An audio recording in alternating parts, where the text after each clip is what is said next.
मोहन जी गुस्से से लाल हो रहे थे। उनकी इकलौती बेटी आखिर इतना कुछ बोलने की हिम्मत कैसे कर सकती है कि उसे आर्यन पसंद है।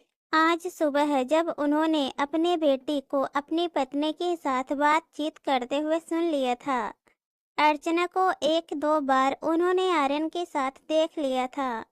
आर्यन उनकी जान पहचान के दोस्त का ही बेटा था, मगर यह दोस्ती उन्हें पसंद नहीं थी। उनकी बेटी किसी लड़के के साथ कैसे किसी कैफ में जा सकती है या फिर आइसक्रीम पार्लर में।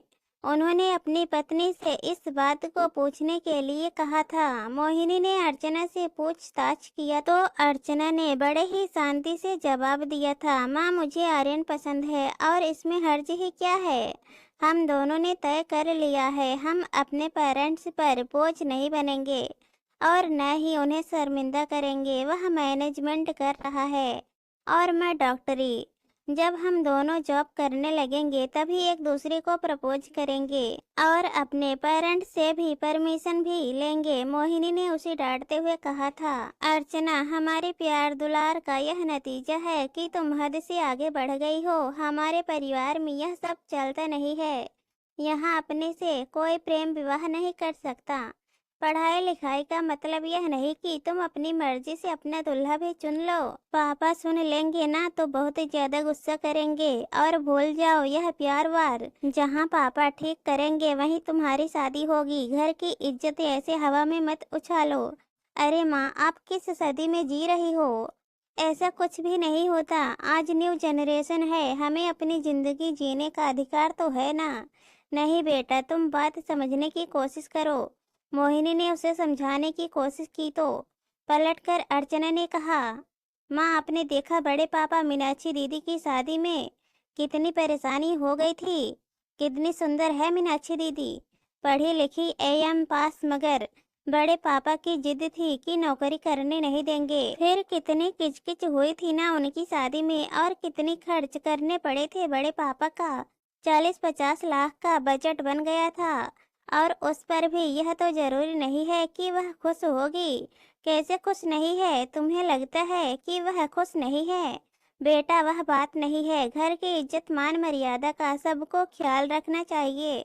शादी ब्याह में तो खर्च होते हैं, मगर माँ बाप के पास तो इतने पैसे हैं नहीं। और न ही मुझे पसंद आएगा कि पापा लड़के वालों के सामने हाथ फैलाए और कहे मेरी बेटी से शादी कर लो। मैं यह सब नहीं होने दूंगी। मुझे यह सब पसंद नहीं। मगर बेटा बात समझने की कोशिश करो। मोहिनी अंतिम हथियार फेंकते हुए बोली, अरे माँ, आप बेकार का टेंशन ले रही हो। अभी 2 साल और बचा हुआ है हमारी पढ़ाई, उसके बाद ही हम तय करेंगे ना। अर्चना वहां से चली गई। मोहिनी निरुत्तर हो गई। अर्चना के तर्क संगत बात सुनकर भी मोहन जी का गुस्सा भड़क गया। उन्हें लगा आखिर उनकी बेटी ऐसा कैसे सोच सकती है। बेटी की बात सुनकर उनके गुस्से का ठिकाना नहीं था। उनकी मिडिल क्लास सोच और पिता होने का ईगो आड़े आ रहा था। अभी 6 महीने पहले ही उनके भाई की बेटी मीनाक्षी की शादी हुई थी। पढ़ी लिखी मीनाक्षी के लिए बड़े भैया कई सालों से लड़का ढूंढ रहे थे, मगर कोई ढंग का लड़का ही नहीं मिल रहा था। कहीं लड़का नहीं जचता तो कहीं दहेज का बजट। आखिरकार घर की इज्जत पर बात उठने लगी। जवान लड़की कब तक घर पर बैठा कर रखोगे? रिश्तेदार और आस पड़ोस के लोग उंगली उठाने लगे थे कि कहीं ऊंच नीच हो जाए, उससे पहले लेन देन करके शादी कर लो। मजबूरी में एक बहुत ही साधारण लड़के से मुंह मांगे दहेज पर शादी करनी पड़ी। यही सही था। अर्चना सही बोल रही थी कि उसकी शादी में बड़ा ही जल्लत हुआ था। लड़के वालों का मुंह बंद ही नहीं हो रहा था। लेकिन शादी हो गई, सब ठीक हो गया। अपने पति को गुस्से में देखकर मोहिनी घबरा गई। उनसे डरते हुए कहा, देखिए जी, लड़की जवान हो रही है, इतनी सख्त ठीक नहीं है। मैं आराम से उससे बात करती हूँ। वैसे भी उसने 2 साल मांगा है ना, तो हो सकता है कि इन 2 सालों में उसका दिमाग खुद ही बदल जाए। आप प्लीज गुस्सा मत कीजिए, नहीं तो आपका बीपी बढ़ जाएगा। बीपी? एक तो लड़की पालने नहीं आता है तुम्हें, उस पर मेरे ही बीपी ठीक करने में लगी हुई हो। कल को हमारी इज्जत मिट्टी में मिल जाएगी, तब सब कुछ करते ही रहना। अरे ऐसा कुछ भी नहीं होगा, आप प्लीज शांत हो जाइए। मोहन जी थोड़ी देर बड़बड़ करते रहे, फिर अपने कमरे में चले गए। घर में एक शीत युद्ध का माहौल बन गया था। अब अर्चना से वह कम ही बातें करते थे। देखते देखते साल गुजर गया। एक दिन मोहन जी के बड़े भैया फोन पर रोने लगे। मोहन देखो ना, क्या हो गया, इतना पैसा खर्च करने के बाद भी एक खोटा सिक्का गले मड़ गया। अब उसे मीनाक्षी पसंद नहीं। अब वह कह रहा है कि तलाक लेगा और अपनी पसंद से शादी करेगा। यह क्या कह रहे हैं भैया? हाँ मोहन, देखो ना यह क्या हो गया है। अब तो घर की इज्जत मिट्टी में मिल गई। तुम छुट्टी लेकर एक हफ्ते के लिए आ जाओ। यहाँ हम सब मिलकर फैसला करते हैं कि हमें क्या करना है। ठीक है भैया, मैं आज ही निकलता हूँ। आनन फानन में उन्होंने ऑफिस से छुट्टी लेकर उसी रात तत्काल लोकल ट्रेन में बैठकर अपने बड़े भाई के यहाँ जल्दी से चले गए।